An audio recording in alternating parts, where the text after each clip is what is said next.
And good morning to you, and welcome to 5 on Your Feet. I'm Monica Adams, in for Ryan Dean. Oh, yeah, we're so happy to have you, Monica. Thanks for joining us. And I'm Sydney Stallworth. We're so excited to sit down with you while you're scrolling on your phone and bring you some of today's biggest headlines. Now, You Monica, were busy today. I was really busy this morning, but I'm here now, and we can't ignore what's happening over in St. Mary. Yep. The devastation from yesterday's storm. Let's go ahead and take a look at some of the images coming out of there.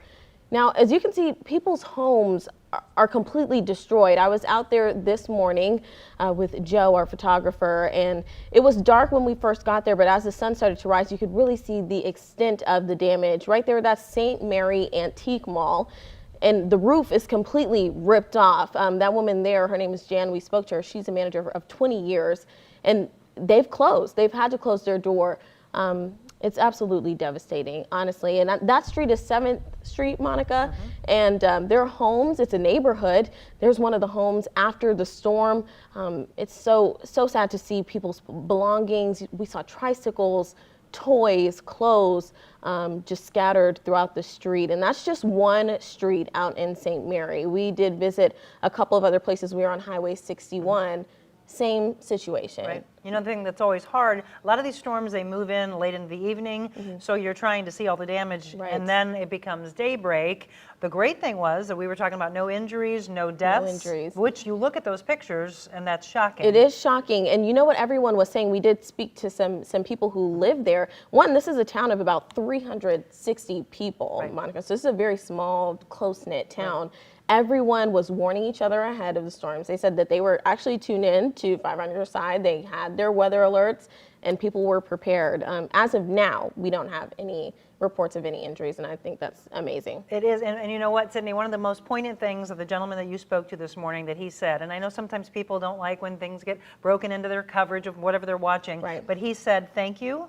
Thank you for everything that we did here, because again, as it's moving into your area, you need to be alert just how many seconds and minutes it is out to be able to gather everything and get out. That's why there were no injuries and there were no deaths. You're right, Monica, and seconds can really mean the difference between life and death. Well, that wasn't the only area. Farmington, let's also see here, major damage from last night's severe weather. Actually, according to the National Weather Service, at least 4 homes were completely destroyed. That was near Old Possum Hollow Road and Old Fredericktown Road, and that's where our photojournalist Andy Sidwell was this morning. Our crew spotted debris scattered across a Farmington field as well as twisted metal.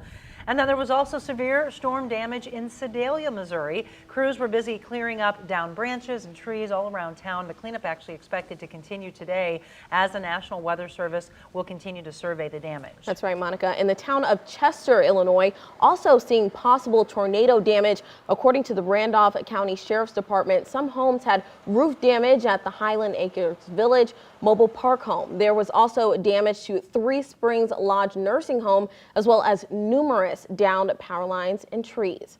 Now, these are some photos from a KSDK viewer in AVISTON, Illinois. That's about a 45-minute drive east of St. Louis. You can see part of the tree snapped over a house.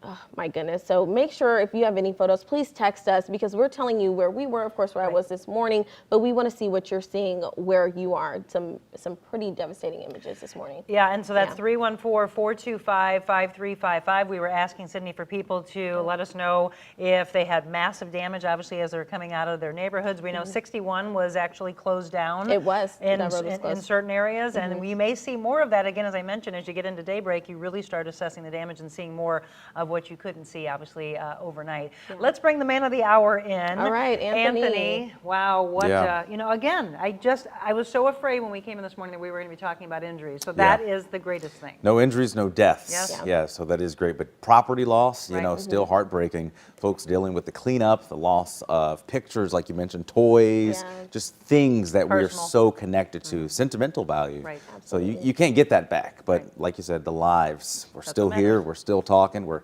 still making it through our Monday. You know, the severe weather threat has moved on, guys, so that's the good news. But unfortunately, we have more rain on the way for the upcoming week. Let me show you the forecast and where we saw some of the worst areas that dealt with the tornadoes over the last evening. The worst of it, again, south of St. Louis. St. Louis Metro did not have any tornado warnings at all yesterday, so we did dodge a bullet. But Farmington, you had that report of a tornado. And then there were 3 reported in Fredericktown. Now, keep in mind, these are just reports, not necessarily actual tornadoes. National Weather Service crews will be out today surveying the damage. You can see the next couple of images here. St. Mary over towards Chester, just northwest of Steelville. Those little dots of tornadoes could either be the same tornado or could be different ones. Again, National Weather Service crews will be assessing all of that, all of those answers to come later today. We are on the back end of the system now, ladies, and cooler weather coming our way. But here's our next system. This is a record-setting area of low pressure. Set a new record for the Pacific Northwest, and it is going to lose all of its energy out towards the western locations. For instance, California picked up 2 to 5 inches of rainfall in the last 24 hours, record-setting rainfall, and that system is moving our way for Wednesday and Thursday. Not talking severe weather, so that's the good news, but today's cool and cloudy and very windy. If you haven't been outside today, those winds gusting 30 to 40 miles per hour. So make sure you're ready for that. Tomorrow's brighter, but again, that rain moves in for Wednesday and Thursday. Thanks so much, Anthony. Like you said, we still have a lot to learn about yesterday's storms. If you see damage and debris near you, here are a few warnings from the Missouri State Emergency Management Agency. First, you should consider all down power lines live, so don't approach them or step over them. You need to treat non-working traffic lights as a 4-way stop. So if you're at that intersection, make sure you give the other person the right of way, and avoid areas where there are first responders and power restoration workers. They're working hard to get everything back to normal out there. Yeah, again, very, very dangerous, and that's the main thing. We were asking for people to let us know about any kind of issues with the traffic lights, because if people are waking up and they're not aware of that, they're used to their regular route that they go in, they just go zooming through those. Right, and that could be a quick accident. Oh, yeah, yeah. Yes. And that's when it gets really, really scary, unfortunately. But again, absolutely. So throughout the day, just continue to text us or email us and let us know of any damage to you, because they're still assessing that, and they will be for a while. No word on when that antique mall will be opening back up. No, they did announce that they are closing, and if you saw the damage, you could see there's no way they could work through that. So no word on when they're going to reopen, and that manager, she was just heartbroken. You can tell that this store is just a part of her heart. So we're feeling for them. Well, there were other big stories, and one of those, the most popular stories in St. Louis right now, the announcement of the new Cardinals manager. All right. Yep, the team's expected to announce the news coming up in about 35 minutes at 10 o'clock this morning. Cardinals bench coach, 35-year-old Oliver Marmol, will actually replace Mike Schilt. So, who is he? Well, he was drafted by the Cardinals in 2007 as an infielder. He became a minor league hitting coach at the age of 25, a minor league manager at the age of 26, and joined Mike Schilt's staff at the age of 32. Well, you can imagine social media is all about this. Twitter talking about just how young Marmol is. Matt here tweeted, "Well, I wasn't prepared to be older than the Cardinals manager." At 35, Marmol will be the youngest manager in Major League Baseball. He's also younger than 40-year-old Waino, Adam Wainwright, and 39-year-old Yachty. Yes, that's all everyone's talking about this morning. My gosh, he's young. Yeah, all over Twitter. And we want to know, are you happy with the Cardinals' choice hiring Oliver Marmol as the manager? If you're on Facebook, just comment, or you can subscribe to our YouTube channel and comment. You know, Monica, I did see that tweet, and it made me chuckle. I can't lie, it did make me chuckle. But you know, you can't put an age limit on these things. If you know what you're doing, you know what you're doing. Well, and I think from what we've understood that there are several players that have actually reached out to him already,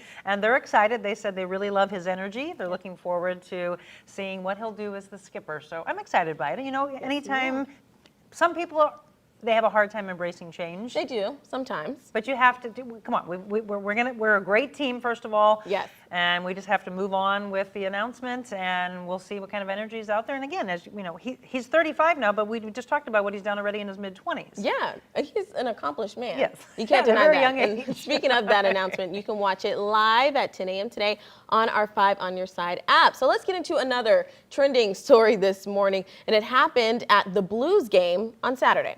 Now, this photo is St. Louis County Executive Sam Page at the Blues home opener unmasked. County Councilman Tim Fitch tweeted saying Page was not following the city's indoor mask mandate with the hashtag rules for thee, not me.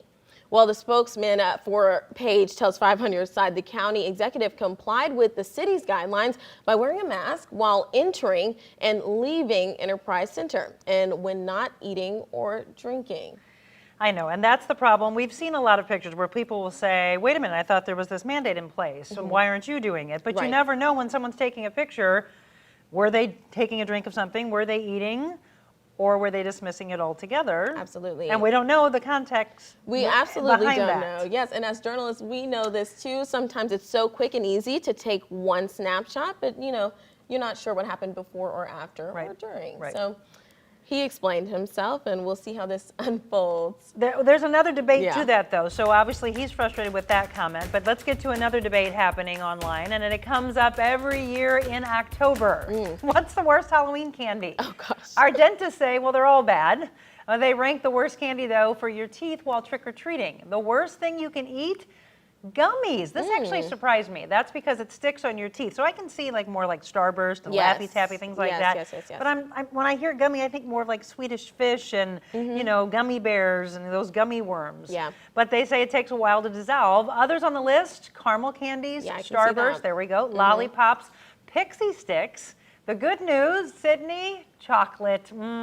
It did not make the list. Good news for us all. Dentists say it dissolves quickly and it can be brushed away. So chocolate is fair game this spooky season. That makes me very, very happy. That does. And it makes me happy too. Honestly, I think caramel, we've been hearing all about that for years. Yeah. They say caramel's really sticky for Right. the kids. You don't want to give it to them, but we've had such a tough year.